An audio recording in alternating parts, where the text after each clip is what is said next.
Hi, hello everyone. Continuing with this series, I'm going to walk you through the informations and required documents for Canadian passport applications for adults. So, as you can see on the screen, there are three parts that you will need to have the informations to fill out the form. The first one is the personal information here.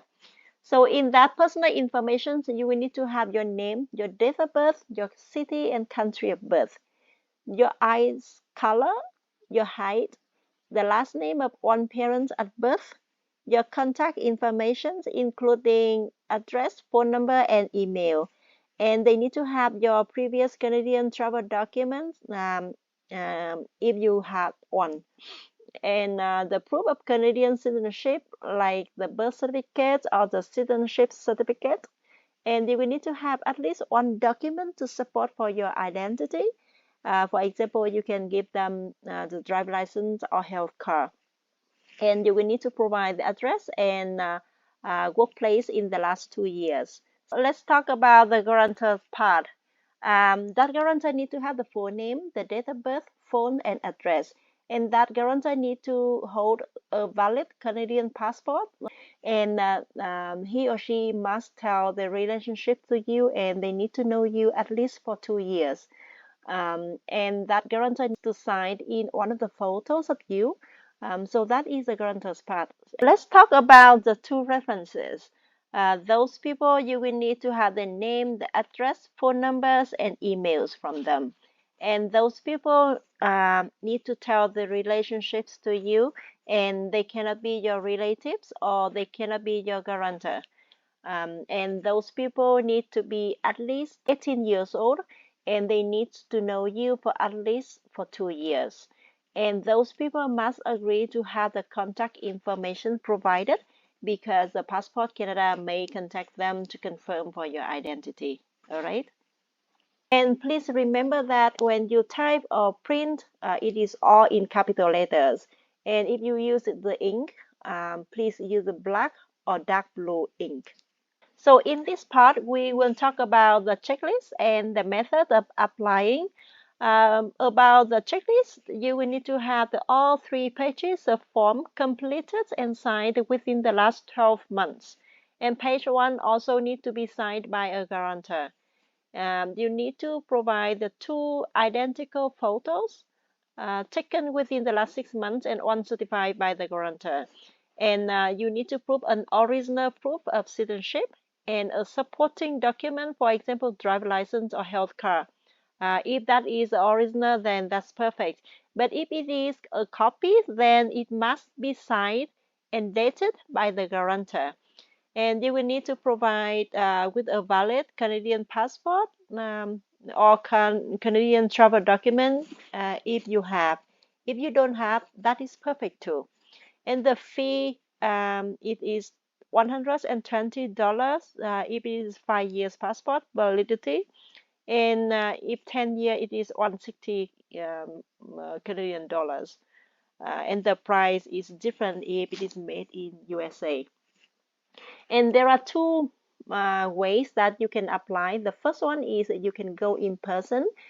You can check out with the passport program or regional office in your city, or maybe with participating Service Canada Center. So, or you can send out by mail.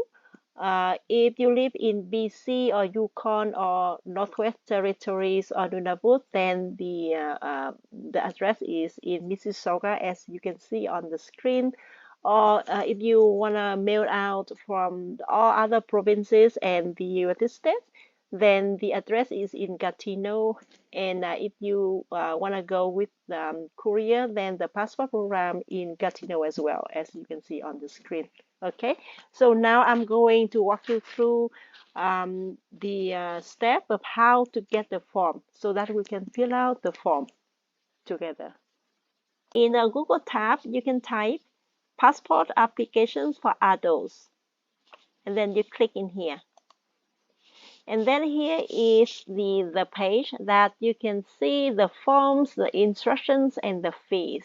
And when do you need the passport?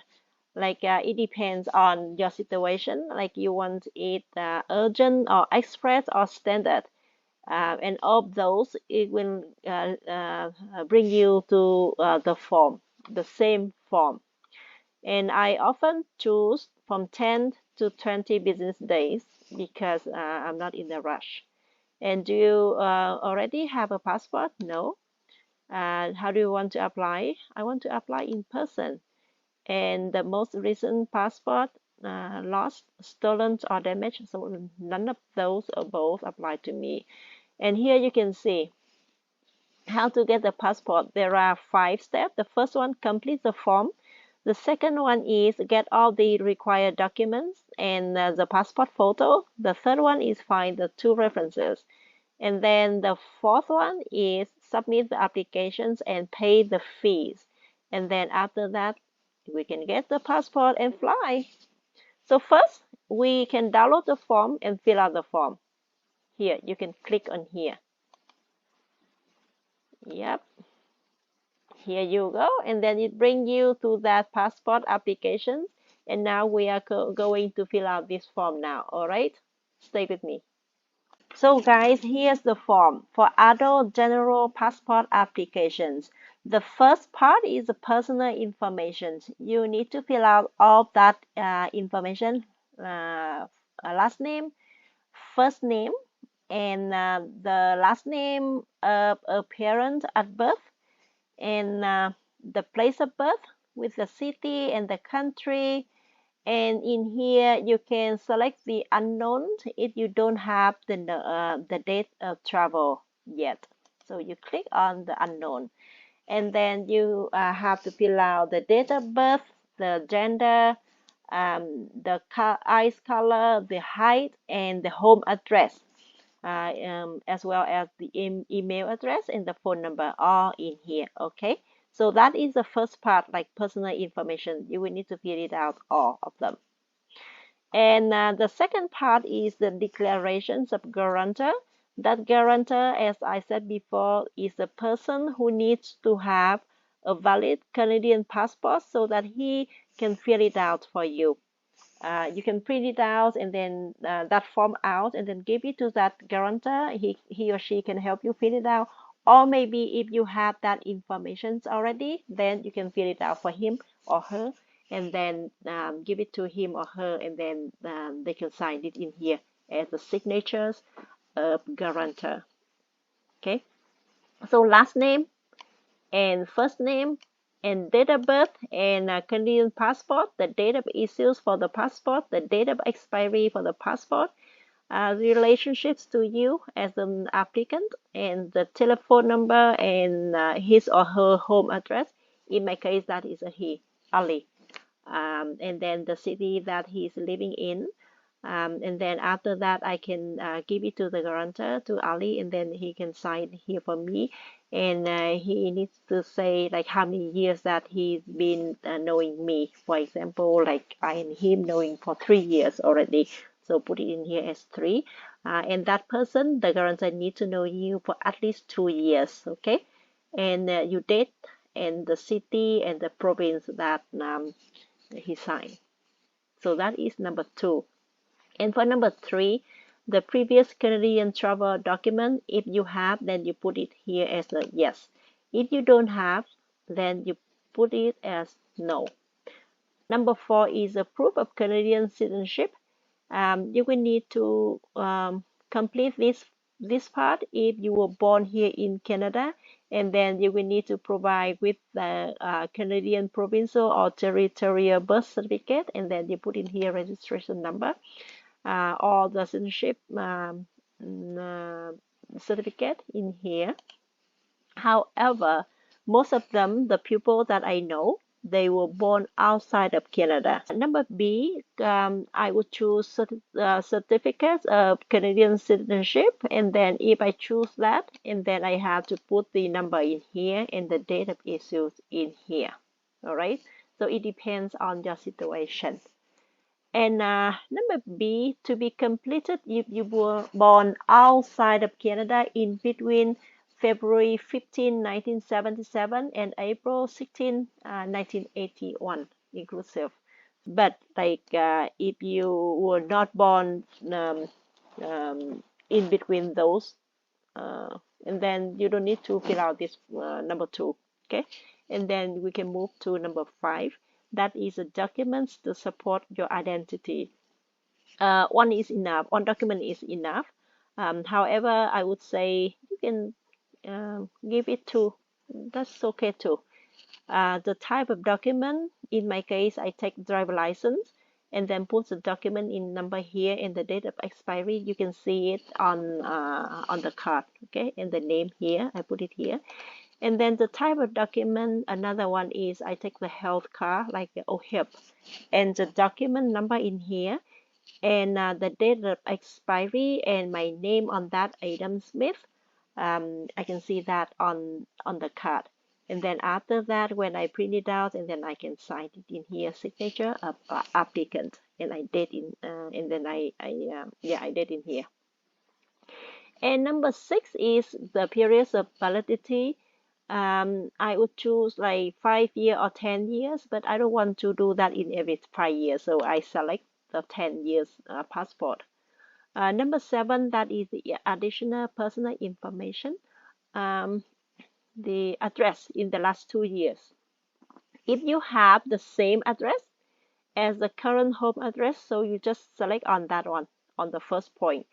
But if you have like more than one, if you live in a different address from the address that you put it in the first page, your current address, then you put it down in here, all right?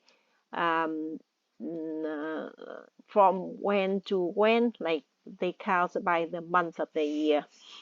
And then number B, that is occupations in the last 2 years.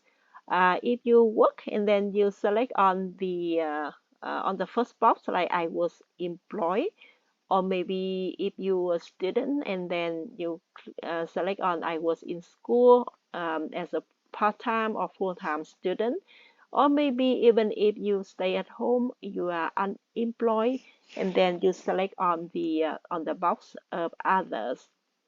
And down here you can put like others because you are unemployed. The address is at my home and the phone number of myself, and then the fields of employment, I put it as unemployed, okay? And then from when to make up 2 years, and then I put like May 2022 to May 2024 to make up 2 years, okay? And then let's move down to the references. As we discussed in the previous part of this video, I will need to have the name, the relationship, and the address, phone number, and the email of the person who know me for at least 2 years. So in this case, I do have like 2 references, and then I filled it out all. And the first person who knows me has been knowing me for 3 years, and the second person who has been knowing me for 10 years. So I put it all in the form. And those references, they don't need to sign at all. Number 9 is emergency contact information. That is optional, so you don't need to put down any name in here if you don't have. But if you have, then just put it out. And then after that, you can print out the form and then you sign in here and date in here, this part.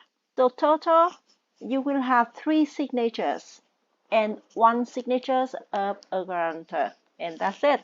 And from page 4 to page 8, that is the instructions only. So however, I would recommend that you read it all so that you can understand more about the passport application procedure. And I hope that whoever apply for a passport will get it very soon. And for whoever wants to know more about Thai passport applications, please check it out in my previous video, and I hope it helps. Thank you so much for watching. Bye.